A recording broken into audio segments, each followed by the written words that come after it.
Hello, colleagues, and welcome to the first TELedvisors Network webinar for 2025. Today, we're going to have a look at aspects of working in the higher education third space. Today, we're going to be hearing from Evonne Irwin from the University of Melbourne. We'll be discussing institutional responsibility and third space professionals, a call for structural change to embrace ambiguity. We'll also have a presentation from Meredith Hinze and Kashmira Dave about a narrative account of third space technology enhanced learning and teaching roles working in Australian higher education. Now, both of these were published in a recent third space special edition of Journal of Learning Development and Higher Education. And there's a lot of really amazing stuff in there about our experiences working in the third space. So we're going to hand over now to Evonne. I'll just do a very quick introduction. Evonne is the Acting Deputy Director of the Williams Centre for Learning Advancement in the Faculty of Business Economics at the University of Melbourne. She is a sociologist of higher education and an educational designer. Evonne's PhD explored the experiences and identities of third space professionals in Australian higher education. So over to you, Evonne. Okay, so hopefully this will move along. Yes, it does. Yes, so I was asked to talk about my piece in the special issue of the Journal for Learning Development and Higher Education. That piece is an opinion piece and it's really short. It's only 2,000 words, so it'll probably take you less time to go and read it than it will to listen to me now. But essentially in that piece, I recommend that universities acknowledge and value through their structures of reward and career progression, the work and experiences of third space professionals. So just a little bit about where that came from, that sort of essential recommendation. So it came from my PhD study, which was a feminist post-structural qualitative longitudinal piece. And in that work, I had up to 4 research interactions with 8 participants from 6 Australian universities over the course of 2 years. And if you were a participant in that study and you're here in this room right now, thank you very much. It really meant a lot to me. So it was also partially autoethnographic. So talking about Meredith and Kashmira's piece as well, I did do some autoethnography, and through that I drew on my own journaled accounts and reflections as a third space professional. And that leads me just to talk a little bit about myself so you understand where I'm coming from. So when I started this study many years ago, I was classified as a teacher at my university, and that was a classification mostly reserved for ELICOS teachers, but I was in a student support role, so I supported students from refugee backgrounds. But when I started the study, I was an educational designer, but I still had that classification, so not academic or professional, but this teacher role. About halfway through the study, I moved into an academic role with the same university, and I was still doing educational design, but I also convened a wholly online academic program. And then towards the end of writing the thesis, I moved to the University of Melbourne in an academic role, but still in a third space, as sort of an academic developer sort of role. And I drew on a number of theorists throughout the thesis. For this paper, though, the key theorists are Bell Hooks, Judith Butler, and Chris Whedon, and all of these people are critical theorists who view the world through a feminist, race, or a queer lens. And these people allowed me to understand that speaking up or entering into critical dialogue from a marginalized position can be risky or unsafe and requires the use of recognizable or dominant language to engage in that critical dialogue. And that thinking, don't read this whole slide, please. It's yeah, too many words. But that thinking from those theorists led me to my central argument in this paper. And in a small way, it's a response to Julie Hall's 2022 suggestion that third space professionals will ensure universities adapt and survive as hegemonic discourses are disrupted. Now, I don't disagree with Hall at all, but in the paper, I wanted to add a layer of complexity, and that being that disrupting hegemonic discourses from positions of marginality is a risky endeavour and requires both the centre and the margin to come together in critical dialogue. And so in plain terms, this means that our institutions as the centre should be taking practical steps to dismantle their own rigid structures to account for and reward third space professionals in order that our voices can be heard, so that they're louder. So to dig a little bit deeper, I draw on Foucault's understanding of disciplinary power and Sarah Ahmed's notion of hybridity and passing to categorize third space professionals as ambiguous subjects who inhabit spaces which resist the assessment and classification regimes inherent in higher education's entrenched hierarchical, formal, and tacit structures, and thereby experience limitations and marginality. And I think we heard about some of those limitations in Meredith and Kashmira's paper before. So if you're ambiguous or non-conforming to dominant discourses, you'll be unaccounted for and, in Foucault's terms, excluded from the rewards and opportunities afforded to those who do happen to conform. So to see this play out, I'm going to sort of tell a story that was told to me by one of my participants, Joanne, and it was a story of career progression. So when Joanne, she used to be a professional staff educational designer. This is before she participated in my study. And through that experience, she explained to me that there's a career ceiling for this type of role unless you go into management.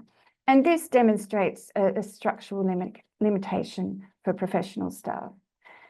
Joanne did go into management and she managed a team of educational designers. But as a manager, she asked herself, well, where to from here? Because there was only so much progression, so much enjoyment she could get out of that management role. So Joanne told me that she enjoyed teaching and research, and she described to me a fork in the road where she decided to do a PhD so that one day she could get an academic job, which would offer more opportunities for progression.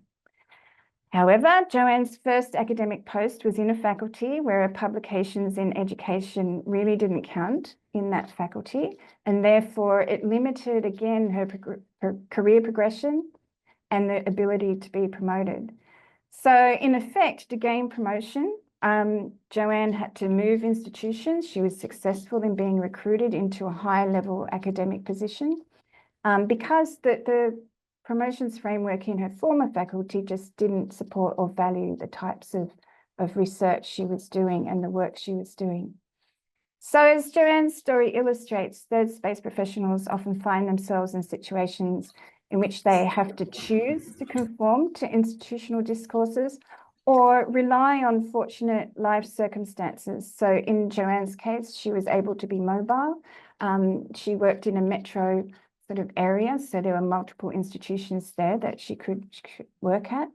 And so doing that allowed her to locate other possibilities. So I guess the point I want to make with all of this is that much of the burden to search out opportunities falls on third space professionals themselves, rather than on the institutions who employ them.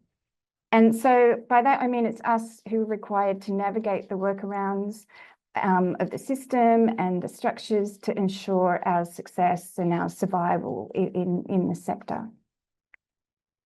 And for me, part of the joy, I suppose you could say, of being a third space professional is that creativity that comes with navigating those workarounds and exercising my subtle power by, influencing people or building relationships and drawing on recognizable language and dominant discourses.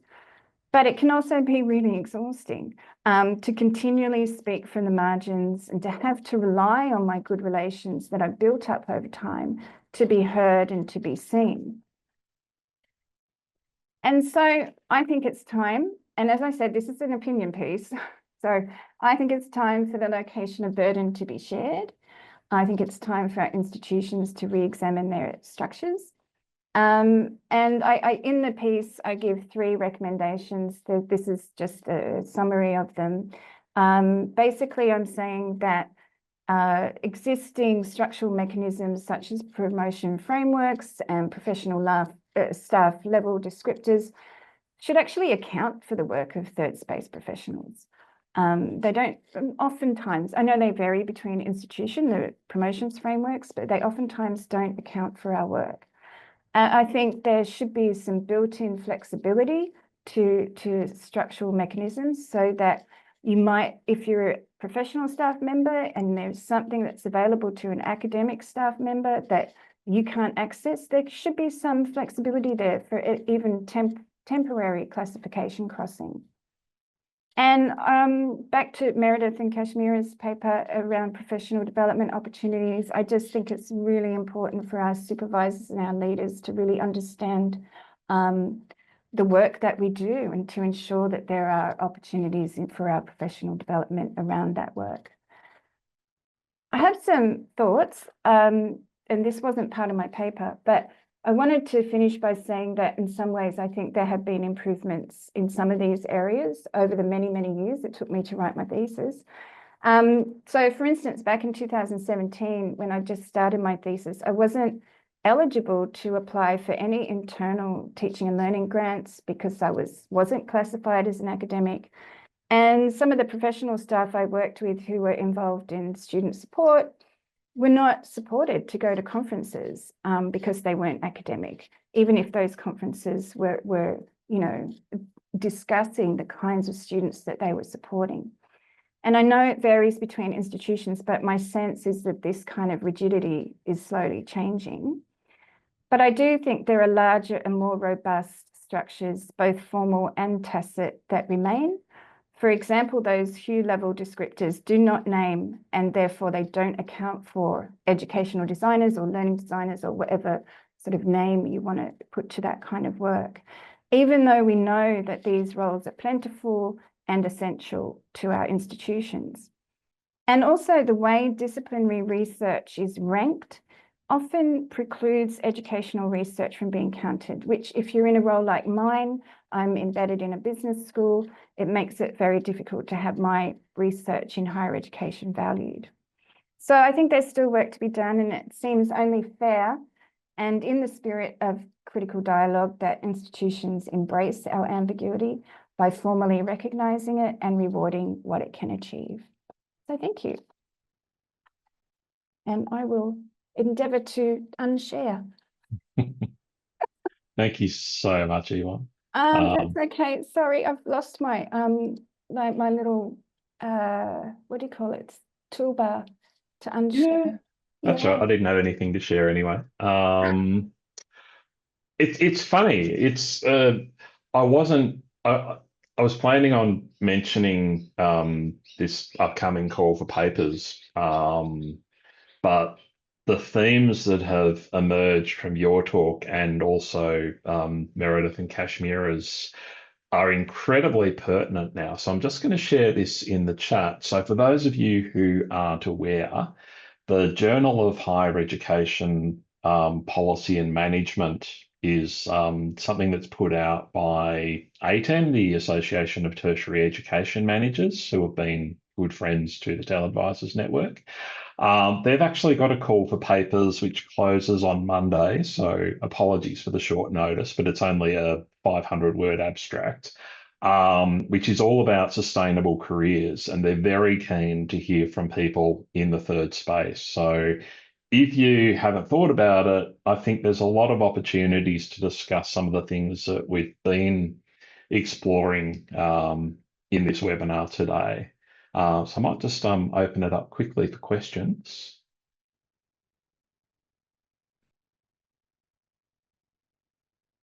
There's a comment there from Debbie Howarth. Accessing funding. I've had to undertake a workaround with academic colleagues elsewhere to undertake a research project, ethics, everything, the whole box and dice, to have the opportunity to gather evidence. And I think many of us can sort of speak to that. So does anyone have questions or comments? Please feel free to put your hand up, take the mic, or you can just bathe Evonne in praise, which appears to be the case. And I did actually have a question or a comment for Meredith and Kashmira based on that discussion around belonging. Because thanks to Elaine for bringing it up.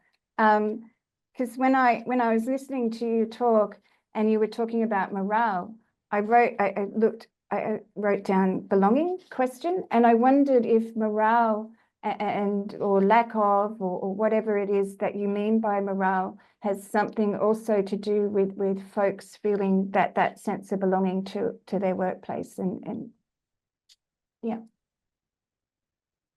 I think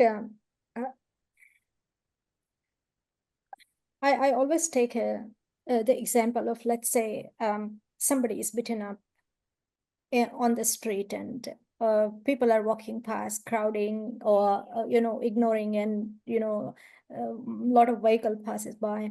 So this is similar in a sense that we see what is happening around us, as a learning designer. So for instance, if I am a manager, I know what my team feels, or if I am part of the team, I know how other team member feels. But deep within, I'm thinking we are still playing a solo game. So anything that is not beneficial to me, I would not voice. So whenever I'm going to any panels, I'm saying like, okay, if you want to say something and you don't want to say because of whatever reason, tell me and I will say this. It's not because I'm very brave. It's just because now I'm at the stage where I don't care about job anymore. But the thing is that until and unless the whole community, including academics and the higher education community, we play solo games.